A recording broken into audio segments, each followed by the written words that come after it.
Gérard Beaudet, je suis professeur titulaire à l'École d'urbanisme et d'architecture de paysage de l'Université de Montréal. Et on est présentement sur le site de l'île des Moulins à Terrebonne. C'est un des sites photo-industriels les plus importants du Québec. Il y a là un lieu qui est à la charnière entre l'époque d'Ancien Régime et l'époque industrielle.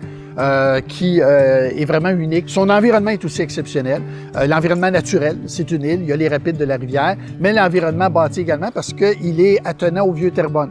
Alors que beaucoup de sites proto-industriels sont en isolé sur le territoire, ici, on a un lien direct. En fait, le site est en partie responsable du développement du Vieux-Terrebonne. C'est un site qui était menacé, sérieusement menacé dans les années 1950-1960. Par exemple, dans les années 1960, l'île des Moulins avait été transformée en parc de maisons mobiles. Les bâtiments accueillaient des petites entreprises industrielles et donc il y avait des risques sérieux qu'on perde une concentration de bâtiments tout à fait exceptionnelle. L'île des Moulins est classée site historique par le ministère des Affaires culturelles.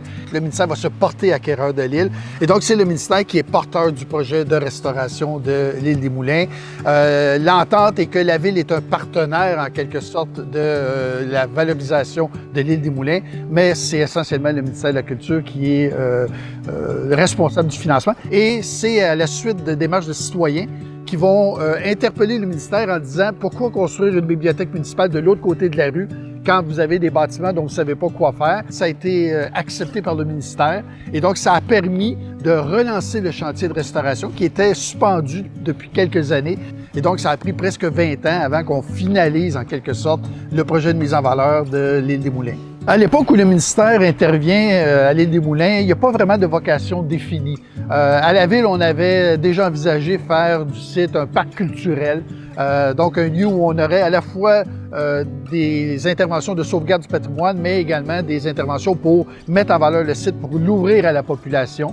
On veut restaurer des bâtiments sur le concept de retour à un certain état qui était l'apogée de l'île des Moulins, donc quelque part première moitié du 19e siècle. C'est tout simplement au gré des restaurations que on va définir les vocations de chacun des bâtiments et les vocations de l'île qui va devenir effectivement un parc culturel urbain multivocationnel avec un certain nombre d'activités spécifiquement rattachées au bâtiment, notamment la bibliothèque qui est installée dans les moulins de la chaussée.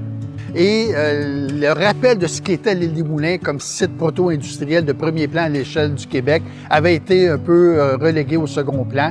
Et tranquillement, on va redonner un peu plus de place à cet aspect-là. On a perdu l'essentiel des mécanismes, de la machinerie qui était présente dans ces bâtiments-là.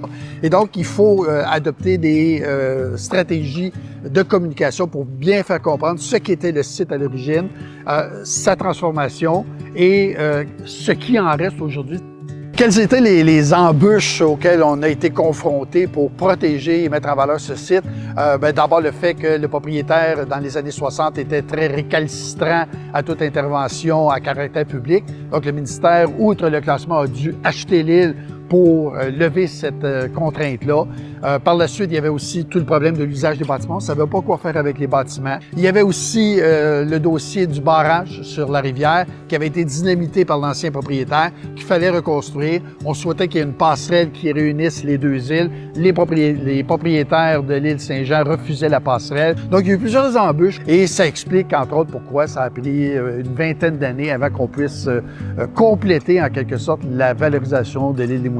On a fait le pari, dans les années 1980, de privilégier une mise en valeur à la fois à l'île des Moulins et à la fois dans le Vieux-Terrebonne, qui fait cohabiter des opérations très contemporaines, très affirmées, avec des opérations qui sont plus rattachées à ce qu'on appelle de la mise en valeur ou de la restauration un peu plus conventionnelle.